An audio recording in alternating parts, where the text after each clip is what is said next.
New York State education officials are hoping a 10-day stretch of public hearings will give them the input they need for a big turnaround at 62 struggling New York City schools. These schools are part of a larger list of failing schools in the state that under a new law could be taken over by outside managers if they don't improve soon. Marina Marcoux O'Malley with the Alliance for Quality Education of New York says her organization was never in favor of the so-called receivership legislation, but she's hopeful more community involvement can spur action on issues such as chronic school underfunding. All of these schools are located in low-income areas, in areas that has low-income students, high-need students that require a number of different programs and a lot of resources. And the state has never adequately funded these schools. Lisa Rudley of Allies for Public Education doesn't think the receivership program is the answer. She agrees underfunding is a huge issue, but says socioeconomic issues are also hurting many failing schools, which are in need of additional assistance the new law doesn't address. Community schools where they have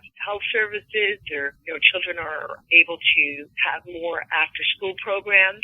I mean, don't forget, in New York State, there has been a budget crisis across all school districts. Under the new law, failing schools must post gains at the end of 1 year, some even sooner, or they will be taken over by a receiver who will restructure the school. The state has set aside $75 million for the 144 New York schools affected by the receivership program. For New York News Connection, I'm Mia Hamm.